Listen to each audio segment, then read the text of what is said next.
de la vie de ses collègues, de ses étudiants, des membres de sa famille, comme de tous ceux qui l'ont connu de près ou de loin, le professeur Ardouan Acharfi fait partie de ces êtres qui survolent nos vies tels des météores. Et aussitôt qu'il s'éclipse, l'on se rend compte que la chute qui causa la désintégration et la disparition du météore s'est faite en nous, car chacun aura gardé au cœur de sa mémoire un bout toujours incandescent de ce météore. Il est d'heureuses coïncidences qui semblent être dictées non par le hasard, mais par une véritable affinité entre un individu et ce qu'il représente. C'est le cas du professeur Ardouan Acharfi qui porte si bien son nom. Acharfi. Il y a là un double titre de noblesse, au niveau du patronyme certes, mais également et particulièrement au niveau des traits de caractère. Cet homme s'est en effet évertué à faire preuve de noblesse d'âme dans son rapport à autrui, abstraction faite du statut de la personne en question. Il avait l'art de faire fi des titres et d'instaurer une réciprocité humaine avec tout individu, par-delà les considérations matérielles et protocolaires. Aussi a-t-il légué à toutes celles et à tous ceux qui ont eu le privilège de le côtoyer une mémoire tatouée de noblesse et de grandeur d'âme.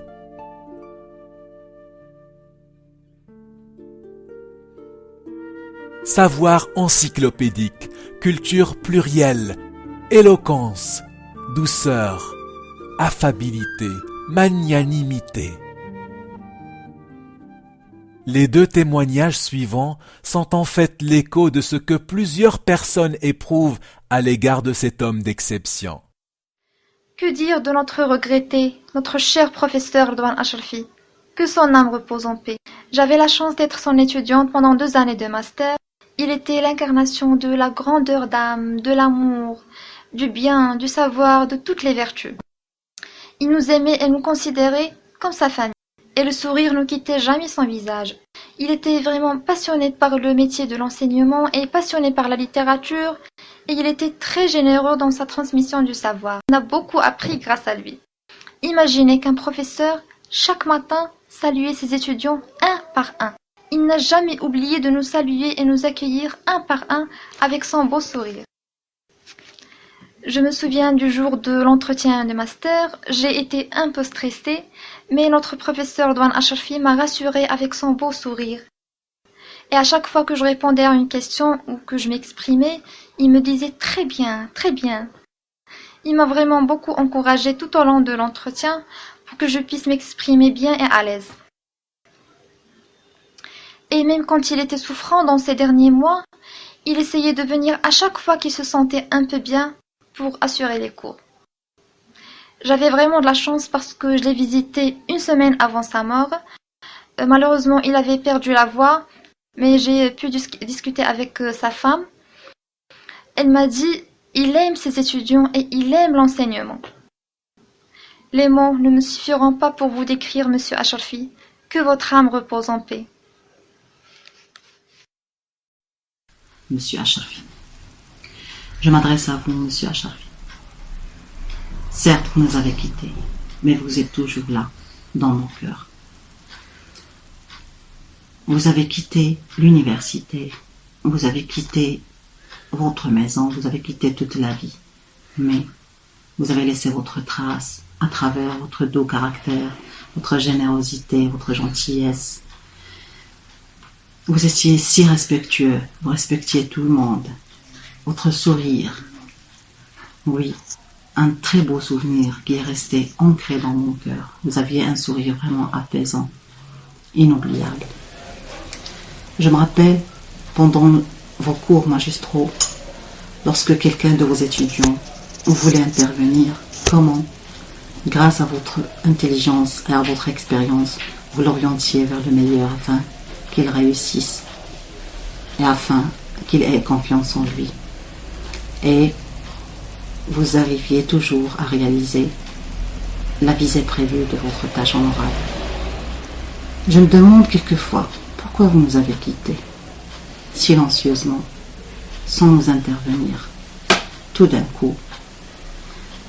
Mais je me réconcilie en me rappelant que nous sommes à Dieu et à lui nous retournons. Que le Tout-Puissant ait votre âme en sa sainte miséricorde.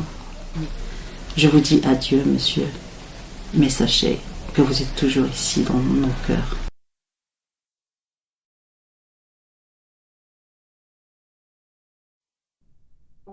Né à Fès le 22 mars 1959, le professeur Acharfi, après l'obtention d'un baccalauréat option lettres, part poursuivre ses études supérieures en France. Et c'est à l'université Charles de Gaulle, Lille 3, qu'il décroche en 1984 une licence en littérature française, puis en 1986 un DEA en analyse linguistique et littéraire et en sciences de la communication. C'est dans cette même université de Lille 3 que le professeur Acharfi soutient sa thèse de doctorat qu'il obtint le 23 novembre 1988.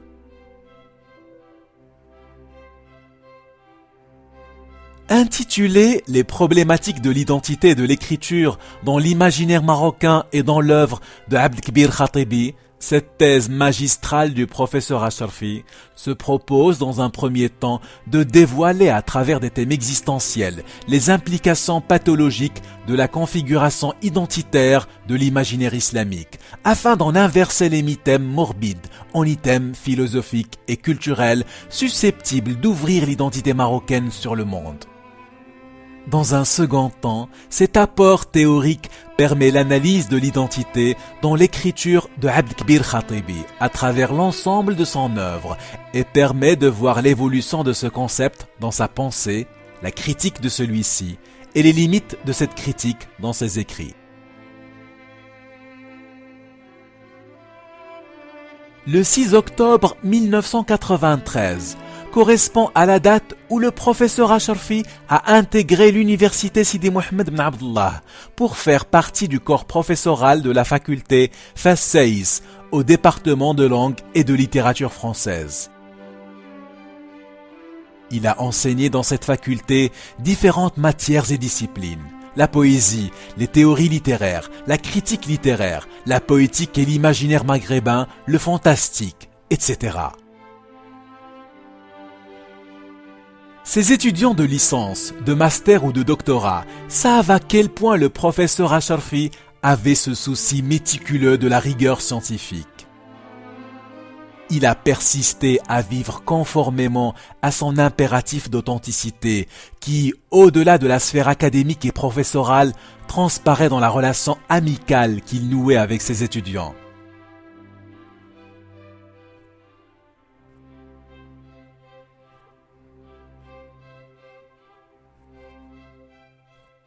Revenons à ce souci de rigueur. Pour mettre en garde ses étudiants contre le simplisme, le professeur Acharfi dit en l'occurrence: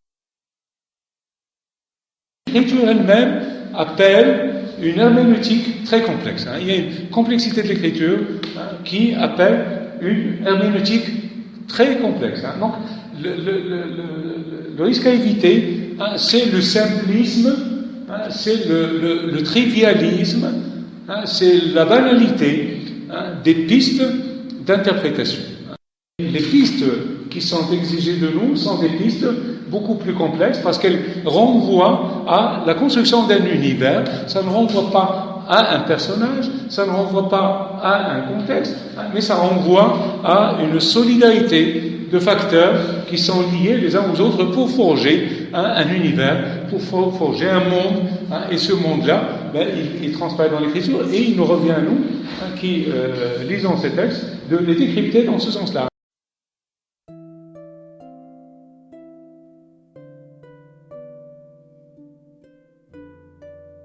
Les cours magistraux du professeur Acharfi témoignent surtout de la finesse magistrale dont il savait faire preuve en expliquant tel ou tel concept, du fait qu'il n'avait cesse d'interagir avec les interventions de son auditoire.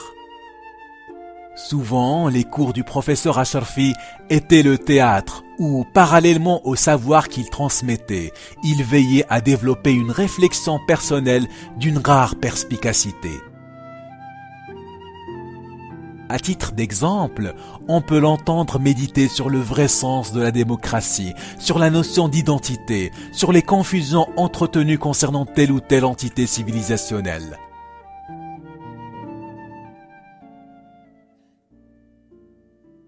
Le capitalisme a engendré, par ses propres mécanismes, une pensée qui le défend et qui le protège. Et en le protégeant, elle en élargit la diffusion dans le monde. Voilà. Et en élargissant la diffusion dans le monde, se pose le problème qui porte le capitalisme, qui est le problème de la démocratie. Alors, la démocratie, c'est une vieille idée grecque. C'est le gouvernement du peuple par lui-même. Et au fond, c'est une idée très inégalitaire. Bon. Alors, quand on dit que la démocratie c'est la meilleure forme de gouvernement politique au monde, on le dit et on poursuit faute de mieux. Parce qu'on n'a pas d'autre système qui permette de régler la cohabitation de groupes différents, de castes, de classes différentes, sinon par le biais du vote, par le biais des parlements, etc. Donc, les systèmes de représentation. Or, ces systèmes de représentation, disons par définition inégalitaire, là encore, vous avez le gouvernement de la minorité par la majorité, que les urnes découvrent au moment des élections, mais ces minorités, on s'aperçoit qu'elles deviennent de plus en plus larges, et que le système rentre en crise, le système parlementaire démocratique rentre en crise. L'inégalité qui émerge dans les sociétés au niveau des élections, au niveau des votes, au niveau d'expression par le vote, elle se manifeste aussi par une action de plus en plus égoïste, de plus en plus décalée par rapport à une éthique, parce que tout système comporte une éthique. Et une déontologie au niveau de l'action. On ne peut pas agir sans avoir une direction morale. Donc le capitalisme produit cette gangrène éthique.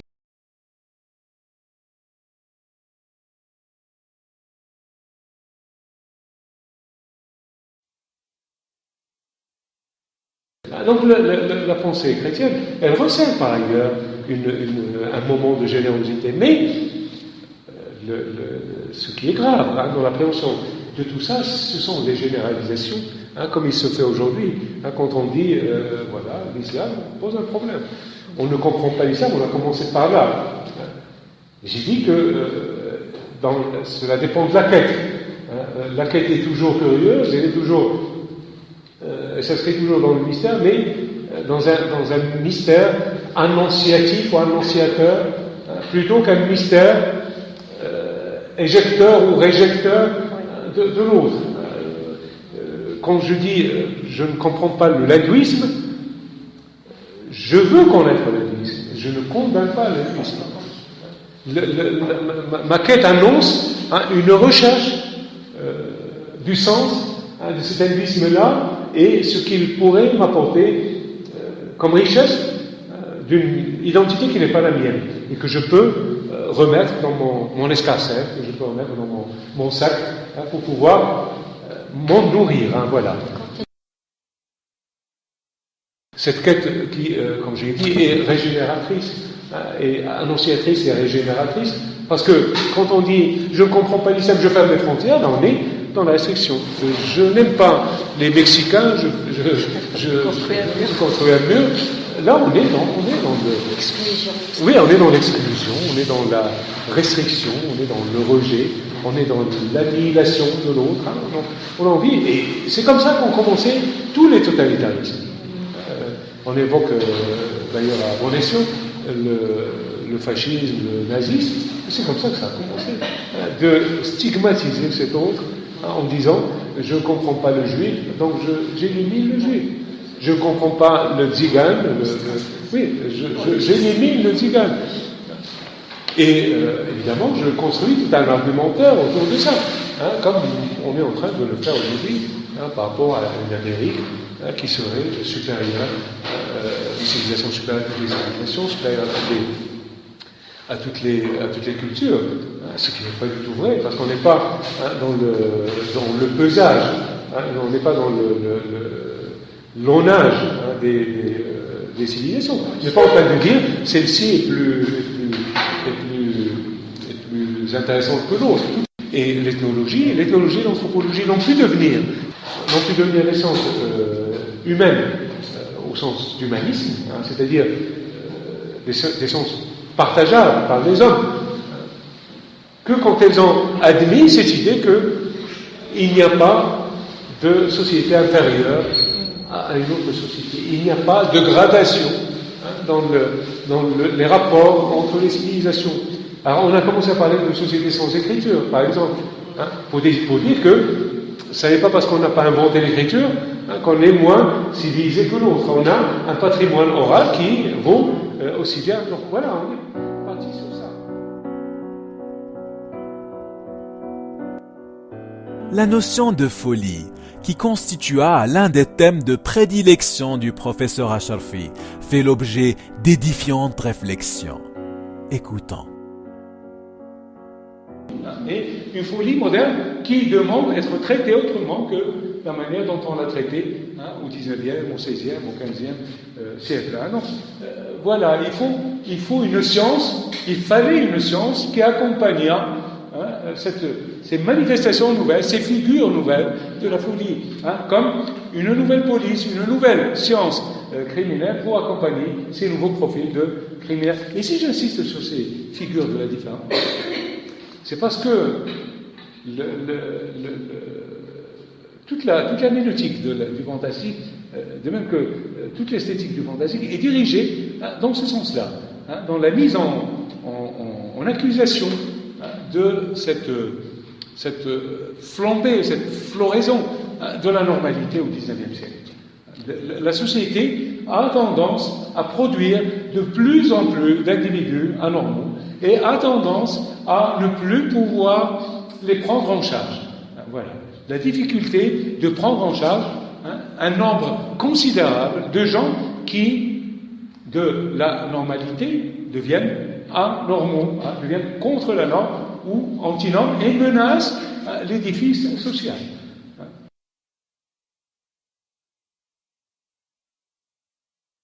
Et finalement, est-ce que la folie, ça n'est pas aussi une question de pouvoir? Tout à l'heure, on a parlé de savoir ou de connaissance de la folie. Est-ce que ça n'est pas aussi un enjeu de pouvoir, le fait d'enfermer, le fait de soigner, le fait de... Est-ce que la société ne se donne pas un pouvoir de contrecarrer la violence de quelqu'un, pas par une violence beaucoup plus grande, qui est institutionnelle, juridique, etc., mais bon, qui n'en demeure pas moins une forme de violence. La connaissance de la folie elle-même est encore très embryonnaire. On ne sait pas comment on devient fou, sauf dans certains cas très, très liés au niveau mental, somatique, etc. Mais sinon, pour le reste, on ne sait pas comment on devient fou. Les miracles de la folie sont très énigmatiques, très mystérieux, et donc on ne sait pas la soigner non plus. Il y a des médicaments, il y a diverses sortes de produits pour apaiser la souffrance du malade, mais bon, après la camisole réelle, on a eu la camisole chimique, on parle de camisole chimique, ces traitements ne sont pas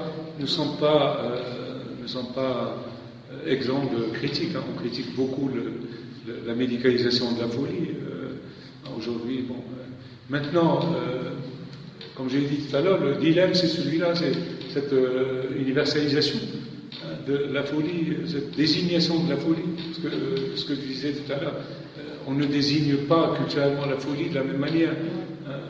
Mais quand on dit schizophrène par exemple, là on s'aligne sur la définition universelle. Quand on sait que même les définitions ont tendance à changer tous les 3-4 ans. Et que à chaque fois, des fois on nous dit le schizophrène c'est celui qui a une personnalité typique, maniaco-dépressive, etc. Et puis 5 ans après on nous dit non, tout le monde est un peu comme ça, donc tout le monde est quelque part un peu schizophrène. Oui, bon, est-ce que la psychiatrie peut prétendre, c'est la grande question, peut prétendre au statut de science comme les autres disciplines médicales, physiques ou physiologiques? Je ne sais pas, ça pose des problèmes. Et puis, ce qui pose problème, c'est le décalage par rapport au diagnostic culturel.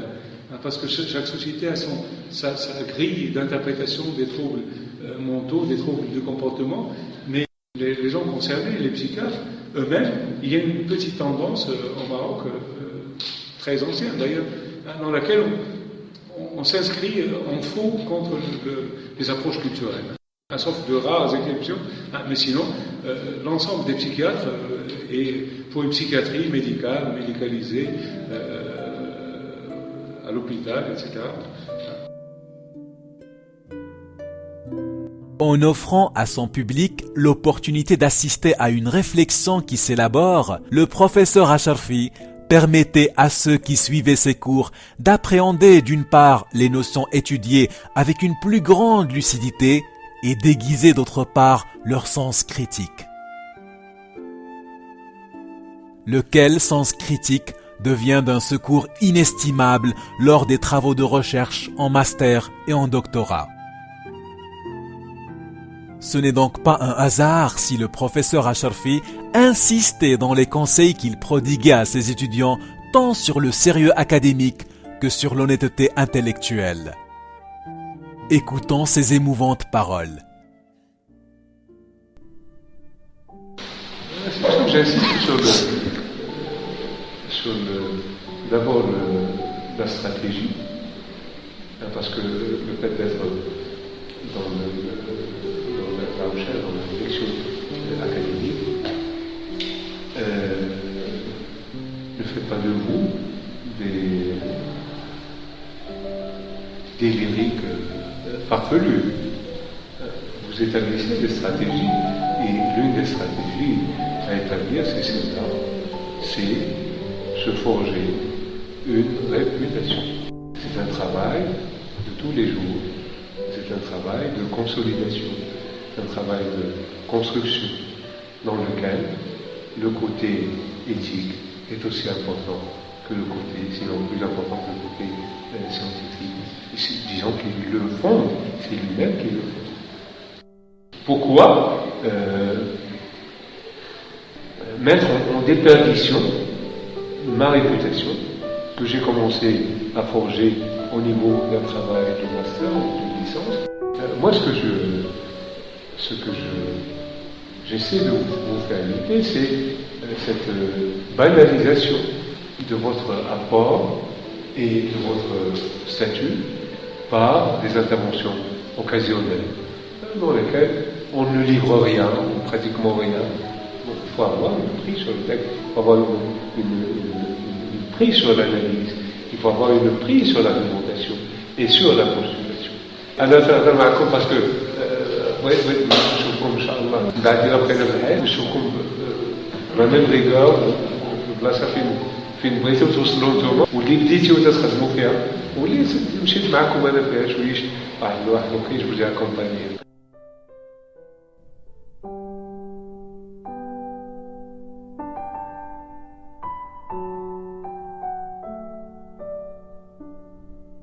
Ce serait une erreur de croire que le professeur Acharfi s'attache aveuglément à la rigueur académique aux dépens même de la poéticité du style et de l'élégance langagière. Bien au contraire, et cela demeure par ailleurs palpable à travers le style de sa thèse de doctorat, le professeur Acharfi savait concilier rigueur et esthétique, raison et sensibilité, logique et poésie. Ceci n'est point surprenant de la part de quelqu'un qui dit qui est l'idée de poésie. La poésie est poétique, par définition, ce qui va rechercher sincèrement, comme on l'a dit tout à l'heure, sincèrement et authentiquement, dans le sens d'une quête du mystère, du sens de l'être.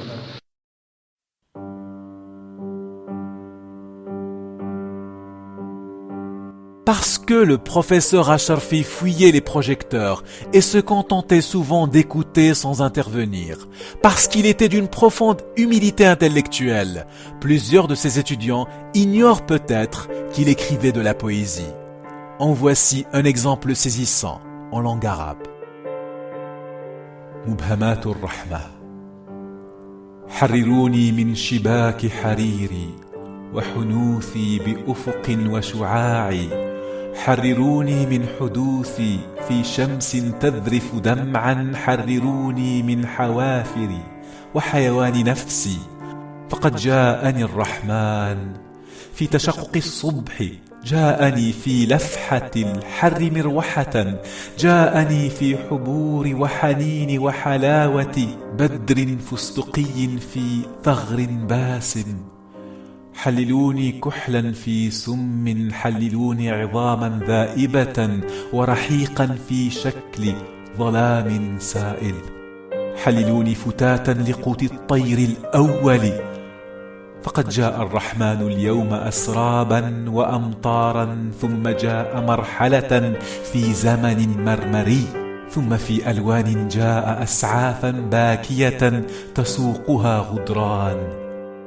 حقروني في العكس الأبدي لرموز الجبر حتى أصير كحولا وبساطا أجردا ثم أصير في ذرة الذرة في صغر الصغر شعاعا لا شيئا عدما حتى أصير في تكوير الكون تعريجا نصفيا هزيلا لنصف دائرة حتى أصير ظل شطر حبة لا شيئا عدما أصير فقد جاء الرحمن حبلت له أرضه بعصي من خوص ونبرة شعر راحت تنشد شعرا قديما لعصيان قديم وخوف من العذاب قديم صارت الأرض من ضبابها ترسم لأبابيل تماثيلا وركعت عند دخان النار الشياطين تجفف ثياب معصية الفجر وصارت الشياطين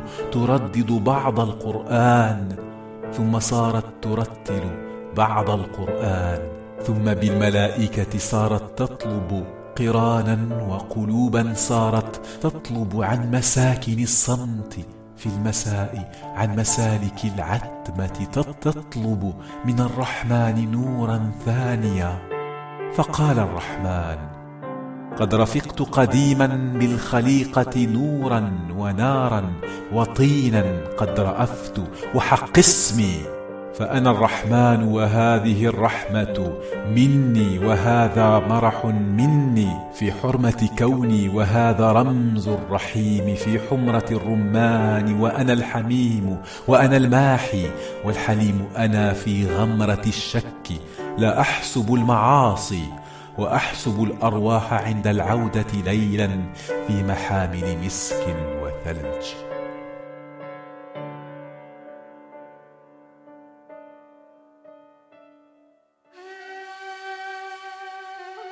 Sans doute s'agit-il d'un signe céleste significatif, apaisant et hautement augural que le professeur Asharfi se soit éteint en plein Ramadan. Lui dont le cœur était sensible au mystère du monde, lui dont le souci constant était de demeurer authentique, lui qui s'obstina à faire preuve de noblesse et de grandeur d'âme envers tous.